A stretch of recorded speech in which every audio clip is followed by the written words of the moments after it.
Hey, Ashley, how's it going? I'm great. How are you? I'm doing wonderful. Cool. Well, thanks for calling because you do have a lot going on right now. Schedule's been a bit crazy. We just finished shooting at Red Rocks, and I think that was the biggest responsibility of the tour so far. But it's just the beginning, so we still got a lot to go. Right. So all of your songs that you perform, well, most of them come off your new album, King. I would say it's going to be a good mix of some new and some old, some really old, just to satisfy the different types of audience that we have. And, some of the core fans know a lot of the old stuff, and they're not so fond of the new stuff, and vice versa. Right. So this is your 7th studio album. Yeah. That's crazy. You've done so much. Yeah. I heard this song, Gotta Be Wrong Sometimes. I really love that one. Oh, thank you. And I heard that you performed that on Rachel Ray. Yes, we did. We played an acoustic version with just Mark and Benj, myself. Mm-hmm. How'd that go? Was it fun? Yeah, it was great. It's one of those shows where they feed you really, really well. They cook. And that doesn't always happen on those talk shows. So. Yeah, I bet that was definitely a perk. So did you guys write that from personal experience? I mean, everyone's got to be wrong sometimes. Are you guys ever wrong? Or are you always right? Anyone who says they're never wrong, they're liars. Right. I think it's just a song that everyone can relate to. It's something that I think is common sense, but at the same time, I think it's a good reminder for people to realize that we all make mistakes, and don't dwell on them, and and look for the future. So definitely good advice. So do you have a favorite song, or as a group, do you guys have a favorite song off the new album, King? Man, right now I'm really enjoying playing Heaven. Heaven? Off the record, yeah. The arrangement for us was kind of a challenge to try to pull off live, because there's a lot of stuff going on the studio version of the song. But with our horn guys and with our keyboard player and everybody singing backup vocals, we were able to kind of replicate the choir that's on the actual track. There's just a lot of energy. There's a lot of fun. There's a great sax solo at the end. That's my favorite tune right now. Okay, awesome. So you guys do, I mean, of course, you have your own music that you guys write, but you, the Champions you did with B.O.B., how did that come about? How do you guys know B.O.B., or was it through labels, or do you know him personally?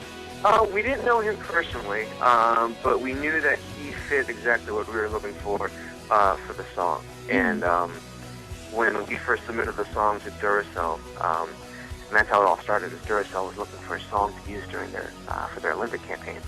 They're one of the big sponsors for the Olympics this year. And we submitted the song Champions, and they loved it. And we thought, who could do this verse justice and do the song justice? And, B.O.B. is coming out with a record in the summertime. It just made sense. Just his image and the way he carries himself, we thought it would be a great mix. So we got in the studio together and recorded his parts, and it turned out fantastic. So we're really happy with it. Yeah, definitely. It definitely did. You guys, I really love you guys because you do a lot with the community and with foundations. You have your Heard the World Foundation, your Green Dream I saw you have. Is there anything that drives you guys to do that, or you're just really, really sweet people? I think it's both. I think we have a responsibility, especially when you're touring and you have a lot of people on your team, and you kind of carry that load of cleaning up after your mess, and tours leave a huge carbon footprint just running through any city, whether it's how many bottles are left behind and that aren't recycled, and how much water you're using, and running the generators for the buses. There's a lot of stuff going on during the tour, and we want to minimize that carbon footprint as much as possible. So with working with Britta, who's a partner for the summer tour, and also the Green Dream and the Heard the World Foundation, everything that you mentioned, those are just things that we can do to kind of make our carbon footprint smaller and also connect the community. Awesome. Yeah, Heard the World is my favorite song ever.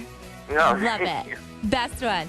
Well, I mean, they're all great, but that's my personal favorite. And then, I mean, back to, helping out the community. The song that you wrote with your Twitter followers, the Light Switch guy, that was for paralyzed veterans, correct?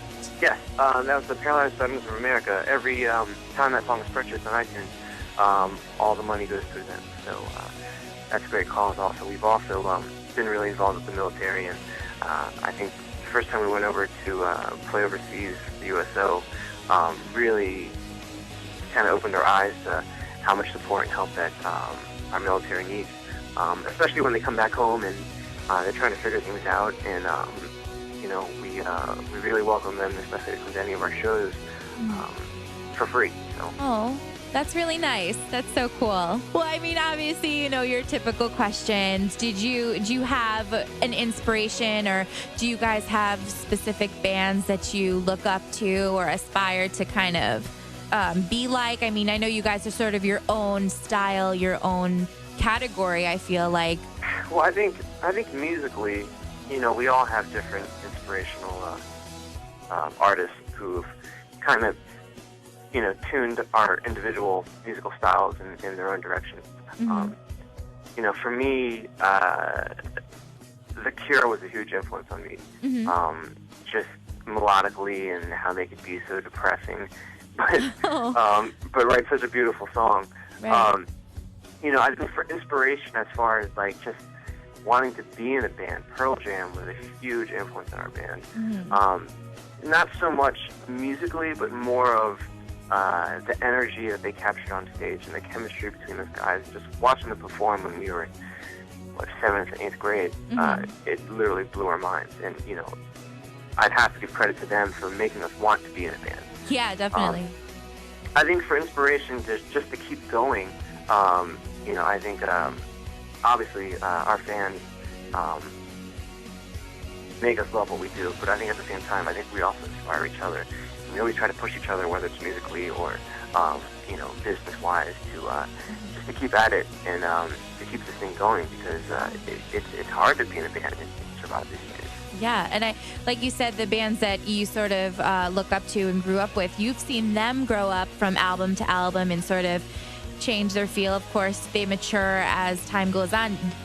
Is there anything specific with this album that you guys believe you matured, or that's different than your last album? Or yeah, I think every time we make a record, that's basically a snapshot of what's going on with our band right now. This record, there's definitely a huge hip-hop influence on this record. And I don't think that was planned. It was just more of us kind of trying to expand the type of tracks that we have in the studio. And I think we worked with a lot of drum machines and things of that nature that we weren't used to working with before, and it really helped us open up our songwriting. It's crazy how different instruments and different sounds can inspire you to write new songs based on them. Heaven is a great example of that. I think this record for us is definitely what's been going on with the band in recent years. And for the next record, I'm not sure what it's going to sound like. We'll know when we sit down and start listening to the songs. And, everyone brings songs to the table, and it kind of just starts shaping itself as we make the record. Yeah, definitely. Well, that's cool. I actually put up on Twitter that I was going to interview you guys today, and a bunch of fans mentioned the Crazy Game of Poker song. They were like, ask them where they came up with those crazy cool lyrics. Well, I have a crazy story for those crazy lyrics. That song was one of the first songs we wrote, and we were in high school. We were in Chris Close's basement, our drummer's basement. His mom's basement. He didn't own a house back then. And none of us didn't really own anything. The first half of the song, we kind of looked at the song in two parts. There's the first half, that's kind of the storytelling. It kind of has like this upbeat, almost country-ish vibe to it. And then the second half is kind of like this halftime reggae broken down part of the song. The first half was something that Mark and Chris had been playing for, just jamming on before we were even a band. And I think they wrote that first half of the song when they were overseas studying abroad in Israel in high school. And then they came back and they played it for us, and we used to jam that all the time. And then, man, I don't know how we broke into that reggae thing so long ago, but you know, there was something about the pulse of reggae music that really gelled with us. And that second half of the song is like literally completely improvised. Really? It wasn't written. When we recorded it in the studio, we knew the first half. We played that, and we had no idea what was going to happen in the second half. And Mark is literally just flipping the story off the top of his head. There's a part in the song where he's like, I don't know what to say anymore. And literally, he was just like, you know, we kind of got to end this thing because, you know, I don't know where it's going. And that's one of the reasons why the song is like eight minutes long, is because we didn't know when it was going to end. That's and so we ended cool. it when Mark kind of, you know, improvised in his head. We sang this song. So that's the story. Yeah, it's crazy. And it's crazy that those lyrics kind of stuck with everybody and they resonated. Because at the time, Mark wasn't really sure what the lyrics meant. You know, and a lot of times you write a song and you don't figure it out until after it's done. Yeah. The meaning of the song. Well, they were genuine. They genuinely came from you guys. So that's probably why it sticks with so many people. Yeah. So I'm looking at the sheet right now. You have so many tour dates and stops and all that stuff. And, of course, you're going to be playing the crazy game of poker at all of them. But the best stop ever, you're coming to Hartford, Connecticut. Yes. And you guys are actually performing on the Scion Festival stage. It's brand new. Oh, cool. Okay. Yeah. So have you performed at the Comcast Theater before? Yes, we have. We've been there a couple times. And we love playing there. It's just there's not a bad seat in the house, and it's a great thing. Yeah, that is really cool. So that should be fun. Brand new stages are always really cool to perform on. We're psyched to play there. We're psyched to bring our show to Hartford. We got a great light show. You know, a great horn section. It's just going to be a blast. Okay, perfect. Well, have a really awesome time in Connecticut. Can't wait to see you guys, and thank you so much for calling. Okay, thanks, Ash. All right, have a good day.